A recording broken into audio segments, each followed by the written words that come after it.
Hello guys, this is Ayush and in the lead code series, today we see this problem, valid anagram. This is most important and you can say most famous problem and which is a easy category problem. So let's go to the problem statement. Okay, so we have given a two string s and t.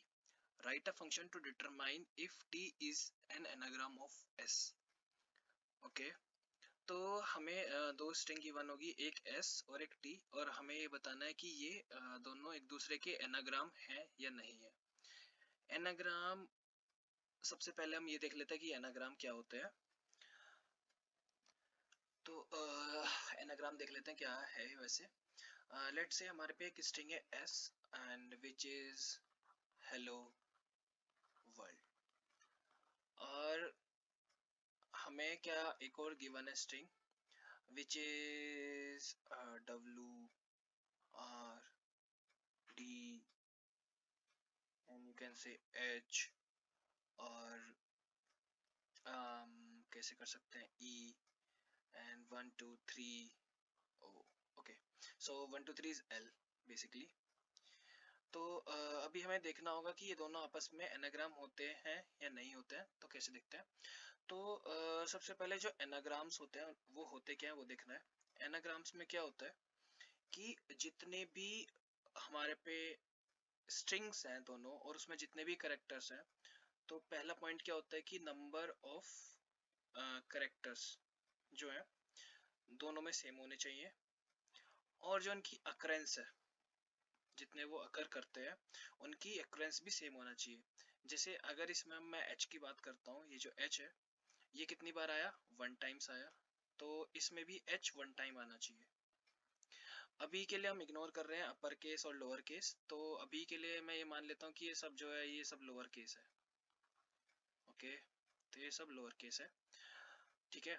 तो जैसे कि इसमें L की बात करते हैं, जो ये एल है, एक तो ये वाला एल है दो, और इसमें दो ये एल आए हैं, और इसमें तीन आए हैं। तो दोनों में जो एल की फ्रिक्वेंसी है वो 3 है और उसमें भी 3 है। तो अगर ये पूरी स्ट्रिंग में जितने भी करेक्टर्स हैं सबसे पहले वो इक्वल होने चाहिए, एंड हर एक करेक्टर की जो अकरेंस है वो भी इक्वल होनी चाहिए दोनों स्ट्रिंग में। अगर ये दोनों कंडीशन सेटिस्फाइड हैं तभी क्या हो सकता है, ये दोनों स्ट्रिंग को हम एनाग्राम बोलेंगे, एल्स नहीं बोलेंगे। तो जैसे देखते हैं, इन दोनों को देखते हैं। ओके, कि ये स्ट्रिंग एनाग्राम बनी कि नहीं बनी। तो पहला एग्जांपल ऐसे देख लेंगे कि एनाग्राम बनी है कि नहीं बनी। तो ये हमारे पे हेलो और ये डब्लू वर्ल्ड। तो पहले देखते हैं, इसमें से एच वन टाइम आया, इसमें भी वन टाइम आया, ई वन टाइम आया, इसमें भी वन टाइम आया है और नहीं है हमारे पे। और जो एल है, एल इसमें one two and three times, और एल इसमें भी थ्री टाइम्स आ गया है। ओ वन टाइम आया है, ओ इसमें टू टाइम्स आ गया और इसमें वन टाइम आया है। तो यहाँ पे ये जो ये वाला ओ बचा, ये हमारे स्ट्रिंग में प्रेजेंट ही नहीं है, तो ये स्ट्रिंग कभी एनाग्राम हो ही नहीं सकती। तो ये वाली स्ट्रिंग एनाग्राम नहीं है। एक और देख लेते हैं, जैसे कि एक देख लेते हैं, जैसे इसमें मैंने बोला एनाग्राम, एक स्ट्रिंग ये है, और एक और स्ट्रिंग है s2 जिसको मैं बोल देता हूँ नाग्राम, ठीक है। तो अभी इसकी टेबल बना लेते हैं। एक टेबल बनाने का तरीका मैं बताता हूँ कैसे बनानी है। ए को लो और देखो ए कितनी बार आया, वन टू थ्री, यह आया थ्री टाइम्स।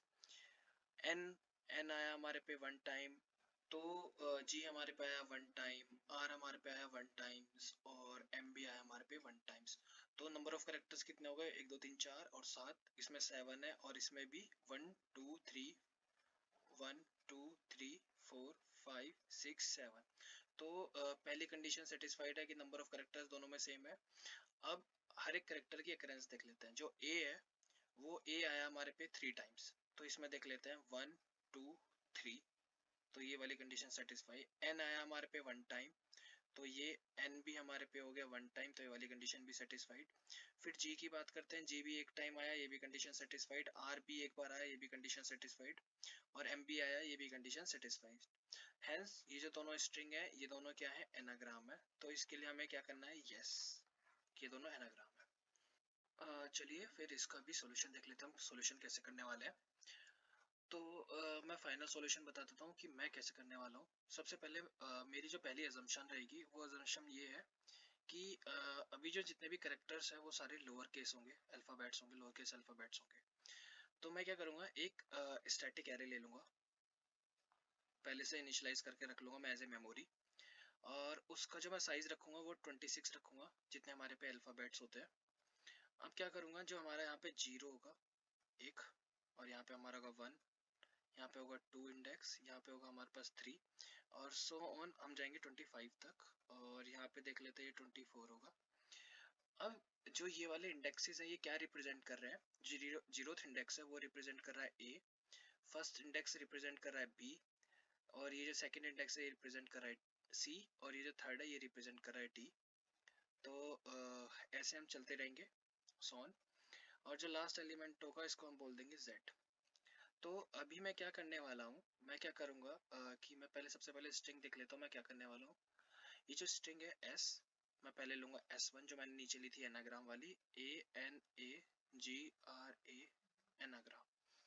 अब मैं क्या करूँगा कि इसको ट्रैवर्स करूँगा और इसके जितने भी अकरेंसेज हैं वो सब स्टोर कर लूँगा। जैसे मैंने ये अकरेंसेज बताए थे, ये वाला और ये वाला, तो मैंने किया 1, और ये जो इनिशियलाइज करूँगा मैं 0 से इनिशियलाइज करूँगा हर एक इंडेक्स। तो मैंने क्या वहाँ पे गया, सबसे पहले इसको देखा, और इसको देखने के बाद मैंने क्या किया कि मैं एक ए को मिल चुका हूँ, फिर मैं एन को गया, और यहाँ पे कहीं पे इन बिटवीन एन होगा जो कि इनिशियली 0 से होगा, और उसमें +1 कर दूंगा कि, और मैं बोलूंगा कि एक बार एन आ चुका है। तो ये वाला मेरा एन कंप्लीट हो गया। अब मैं दूसरे आगे बढ़ूंगा और ए पे जाऊंगा और इसको बोलूंगा कि ये जो 1 था इसमें +1 कर दो।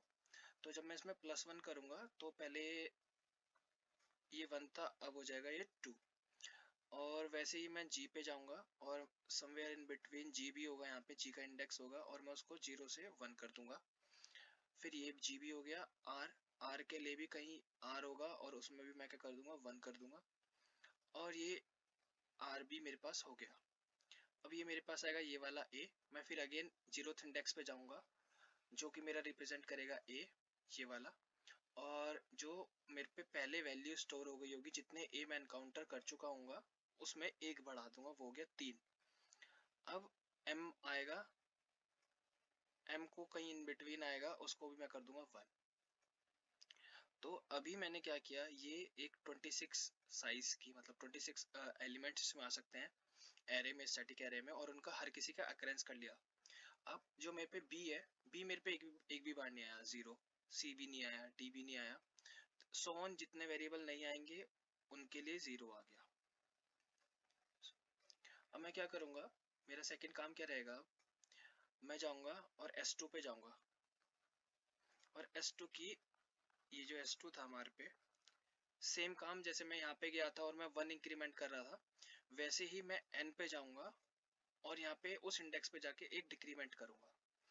डिक्रीमेंट इसलिए करूंगा कि S1 को मैं मानूंगा कि मैं इतनी बार मिल चुका हूँ, और इनको मानूंगा मैं इसमें भी इतनी बार मिल चुका हूँ, और जितनी बार मेरे को n मिलना चाहिए इस S2 में उतनी बार मिलना चाहिए मेरे को S1 में। तो अभी मैं n पे गया और मैंने इसको क्या किया, -1 कर दिया, तो ये हो गया 0। फिर मैं a पे गया, a पे जाने के बाद फिर मैंने 3 को काटा और ये हो गया 2। अब फिर एक और a आ गया, 2 के बाद ये हो गया 1, और फिर आया g, g को मैंने काटा, ये हो गया मेरे पे 0। फिर g भी हो गया, r पे पहुंचा, r पे फिर मैंने इसको कर दिया 0, a पे पहुंचा, a पे फिर मैंने इसको कर दिया 0, और मैं पहुंचा m पे। तो m पे जब मैं पहुंचा तो मैं इसको क्या कर दूंगा, अगेन 0। तो अभी हमने देखेंगे कि अगर दो कंडीशन है यहाँ पे, कि अगर S1 और S2 एनाग्राम होंगे तो ये जो एरे होगी इसका हर एक एलिमेंट क्या हो जाएगा, 0 हो जाएगा। इफ S2 में ज्यादा नंबर ऑफ, आप ये मानो अगर ज्यादा नंबर ऑफ एलिमेंट्स होंगे या ज्यादा नंबर ऑफ कैरेक्टर्स होंगे किससे, S1 से, तो इस एरे में कोई ना कोई एटलीस्ट एक वैल्यू क्या होगी मेरे पे, नेगेटिव होगी, क्योंकि वो नंबर ऑफ अकरेंस इस S2 को जब ट्रेवर्स कर रहे थे, हम माइनस कर रहे थे, वैसे ही अगर S2 लेस देन होगा S1 से तो उसमें एटलीस्ट एक इंडेक्स ऐसा होगा जो प्लस होगा। इफ S1 और S2 में दोनों इक्वल भी हैं, और लेट से मैं बोलता हूँ यहाँ पे इक्वल भी है, और ये मेरा ना ग्राम की जगह ये मेरे पे यहाँ पे होता Z, तो मेरे पे क्या होता है, ये जो n की वैल्यू होती है यहाँ पे ये 1 ही रहती, और Z की वैल्यू मेरे पे क्या रहती, 1 रहती। तो एनाग्राम की कंडीशन सिर्फ एक ही है कि उसके लिए सारे एलिमेंट्स क्या होने चाहिए, 0 होने चाहिए। तो अभी इसका हम कोड देख लेते हैं कि कोड में यही अप्रोच हम यूज करने वाले हैं। तो सबसे पहले जो हमने क्या काम करना है, एक मैं एरे डिक्लेयर करूंगा जिसका साइज होगा 26, ठीक है, और मैंने बोला था इसको इनिशियलाइज करना है इसकी हर एक वैल्यू विद 0। तो इस सिंटेक्स से क्या होगा, इस एरे में जितनी भी वैल्यूज होंगी वो 0 से इनिशियलाइज हो जाएंगी। फिर मैं क्या करूंगा, फॉर लूप लगाऊंगा इंट i इक्वल टू 0 से लेके और i less than s dot size तक जाऊंगा। s डॉट साइज क्या बताता है, उस स्ट्रिंग का साइज बता देगा। और मैं क्या करूंगा, उस a पे जाके और जो वो s ऑफ ith इंडेक्स होगा और ये माइनस a, अभी बताऊंगा ये मैंने किया क्या, इस इंडेक्स पे जाके प्लस प्लस कर दूंगा। फिर अगेन फॉर लूप लगाऊंगा इंट i इक्वल टू 0 से जाऊंगा और i less than t dot size तक जाऊंगा और i प्लस प्लस करूंगा और a of that t of i पे जाके और उस इंडेक्स पे जाके मैं क्या करूंगा, माइनस माइनस करूंगा। अब मैं क्या करूंगा, फॉर लूप लगाऊंगा इंट i इक्वल टू 0 से लेके i लेस देन 26 तक पूरे स्टैटिक एरे को ट्रेवर्स करूंगा और मैं चेक करूंगा कि इफ जो वो एरे है उसमें कोई भी ऐसा कोई एलिमेंट है, मतलब जो करंट एलिमेंट है वो क्या 0 के इक्वल नहीं है। अगर 0 के इक्वल नहीं है तो मैं क्या करूंगा, रिटर्न कर दूंगा फॉल्स, और एल्स रिटर्न कर दूंगा मैं यहाँ पे, अगर ये पूरा फॉर लूप खत्म हो जाएगा ट्रू। अब मैं बताता हूँ मैंने किया क्या। जो मैंने सबसे पहले स्टैटिक एरे डिक्लेयर कर ली थी, ठीक है, जिसका हर एक जो वैल्यू है वो 0 से इनिशियलाइज है। अब एस ऑफ आई क्या बताता है, एस ऑफ आई मेरे को क्या बताएगा, इस एग्जांपल में जाऊं तो ये हो गया ए, और ए माइनस ए क्या आएगा, 0 आएगा, ये तो पता ही होगा आपको। फिर एन, फिर ए, फिर ए, फिर जी, आर, ए, एम, इन सब के लिए जाऊंगा और जैसे मैं बोलता हूँ कि यहाँ पे होता बी, एस ऑफ आई होता बी, तो बी माइनस ए हमारे पे आ जाता 1। तो बी के लिए ये बी जो बी माइनस ए ये आता 1, तो मैं क्या करता, ए और फर्स्ट इंडेक्स पे जाके प्लस प्लस कर देता। तो ऐसे ही मैंने इसके लिए कैलकुलेट किया, तो मैंने बताया था कि जब हम S1 स्ट्रिंग को ट्रेवर्स कर रहे होंगे तो हम उसका इंक्रीमेंट कर देंगे एक बार और उसको डिक्रीमेंट कर देंगे सेकंड टी वाले ट्रेवर्स करके, और फिर बाद में चेक करेंगे क्या वो वैल्यू 0 के इक्वल है या नहीं है। अगर 0 के इक्वल कोई भी इंडेक्स आता है जो 0 के इक्वल नहीं है, अगर ऐसा आता है तो इसका मतलब कुछ ना कुछ गड़बड़ है। और अगर ये फॉर लूप पूरा रन होता है तो इसका मतलब हर एक वैल्यू यहाँ पे क्या थी, 0 के इक्वल थी, तो एंड में हमें रिटर्न करना है ट्रू। तो अभी रन करके देख लेते हैं। ओके, सो अभी ये सही आ रहा है कि दोनों एनाग्राम है। तो अभी क्या कर सकते हैं, हम इसको सबमिट कर दें। ओके, तो ये इसने हमारा जो रन टाइम लिया वो 8 मिली सेकेंड था और मेमोरी जो उसने ली वो 7.1 MB।